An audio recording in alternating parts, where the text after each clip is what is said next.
बिस्मिल्लाहिर्रहमानिर्रहीम अस्सलाम वालेकुम वरहमतुल्लाहि वबरकातुहू। बच्चों, आज की वीडियो में हम first year physics chapter number 1 के न्यूमेरिकल्स यानी प्रॉब्लम्स की बात करेंगे। सबसे पहला न्यूमेरिकल है बेटा। सबसे पहले न्यूमेरिकल में हमसे उसने ये कहा कि लाइट एक साल में जो डिस्टेंस ट्रेवल करती है उसको 1 लाइट ईयर कहते हैं।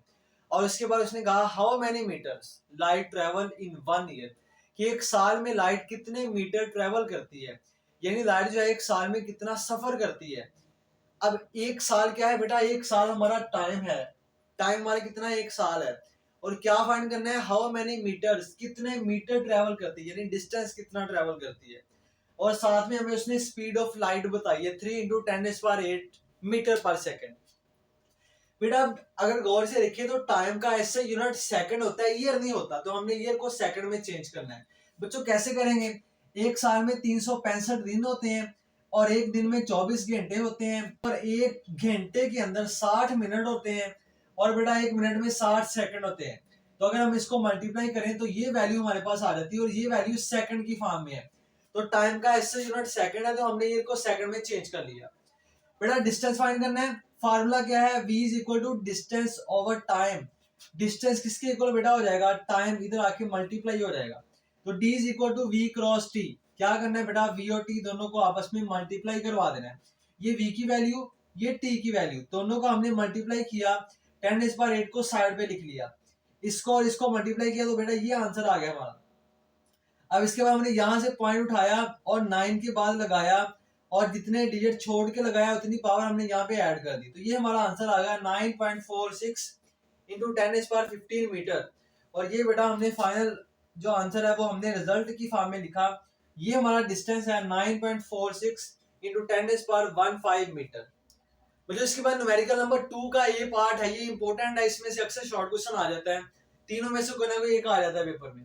तो पहला ये पार्ट है बेटा। ये पार्ट में वो पूछता है क्या बताएं एक साल में सेकंड कितने होते हैं। How many seconds are there in 1 year, ये हमने अभी फाइंड किया। एक साल में सेकंड कितने हैं बेटा? 365 डेज है और 24 आवर्स है, घंटे हैं। और एक घंटे में जो सेकंड है वो बेटा 3600 सेकंड होते हैं।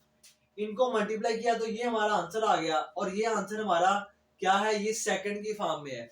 तो एक साल में कितने सेकंड है? 3.15 इंटू 10⁻7 सेकंड। बहुत आसान है बेटा।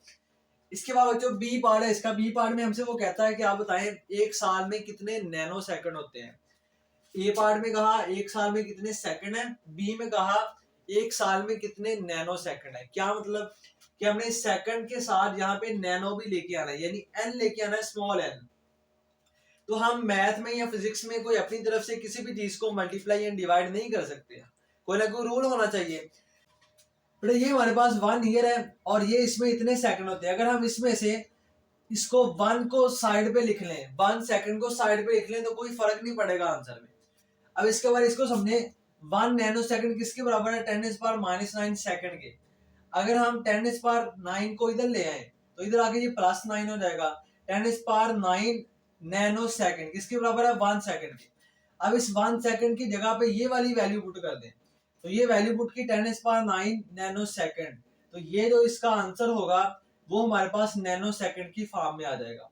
तो ये जो हमारा आंसर है ये किस फॉर्म में है? नैनो सेकंड में। तो 1 ईयर में कितने नैनो सेकंड है बेटा? 3.15 इंटू 10⁻16 नैनो सेकंड। और इसके बाद इसका पार्ट नंबर 3 है। और पार्ट नंबर 3 में वो पूछता है, पहले में उसने कहा एक साल में सेकंड कितने हैं, तीसरे में उसने कहा एक सेकंड में साल कितने हैं। यानी पहले का बिल्कुल उलट है। एक साल में सेकंड इतने हैं तो एक सेकंड में साल कितने होंगे बेटा? इस वैल्यू को इधर लाके डिवाइड करवा देना है। तो ये बन जाएगा 1/3.15 into 10⁻7 is equal to 1 second. इसको मल्टीप्लाई, इसको डिवाइड किया तो ये हमारा आंसर आ गया। तो ये जो हमारा आंसर है ये ईयर की फॉर्म में है। तो 1 सेकंड में कितने ईयर है? 3.17 इंटू 10⁻⁻8 ईयर्स। तो ये हमारा आंसर। इसके बाद बेटा न्यूमेरिकल नंबर 3 है 1.3। इसमें हमें वो कहता है कि रेक्टेंगुलर प्लेट है और उसकी लेंथ जो है वो 15.3 सेंटीमीटर है, विड्थ 12.80 सेंटीमीटर है। क्या फाइंड करना है? एरिया फाइंड करना है। बहुत आसान है बेटा। रेक्टेंगल का एरिया क्या होता है? Length multiply by width.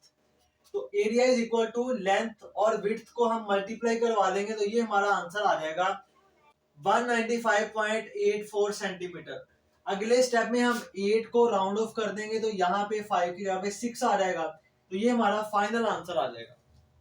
इसके बाद बेटा न्यूमेरिकल नंबर 4 है, और 4 में हमें उसने कुछ मैसेज दिए हैं, कुछ मैसेज की वैल्यूज दी हैं, और हमें उसने कहा कि इनको ऐड करें अप टू अप्रोप्रिएट प्रीसीजन, यानी इनको प्री साइज वैल्यू तक ऐड करें। तो ये मैसेज है हमारे पास, गिवन मैसेज है, हमने क्या फाइंड करना है, sum of message up to appropriate precision. जो हमें उसने वैल्यूज दी इनको हमने ऐड करना है, सम करना है इनका, लेकिन सम के बाद हमने इसको प्री साइज वैल्यू तक लिखना है राउंड ऑफ करके। तो ये हमने फाइंड करना है। कैलकुलेशन में आ जाएंगे तो सबको हमने सम कर दिया, सम निकाला तो ये आंसर आया 19.389 किलोग्राम। लेकिन ये हमारा फाइनल आंसर नहीं, हमने इसको प्री साइज वैल्यू की फॉर्म में लिखना है। तो प्री साइज वैल्यू बच्चों क्या होगी इसकी, ये जो हमारे पास 8 है ये 5 से बड़ा है, तो इसमें से हम एक राउंड ऑफ कर देंगे 3 में, तो ये बन जाएगा 19.4 किलोग्राम। और ये हमारा फाइनल आंसर है। सम ऑफ मैसेज किसके बराबर है, 19.4 किलोग्राम। तो ये बड़ा हमारे 4 न्यूमेरिकल हैं, और बाकी के जो न्यूमेरिकल है वो हम नेक्स्ट लेक्चर में इंशाल्लाह डिस्कस करेंगे। कोई भी डाउट है, कोई भी क्वेश्चन है, कमेंट सेक्शन में जरूर पूछिएगा। बहुत सारा ख्याल रखिएगा। अल्लाह हाफिज।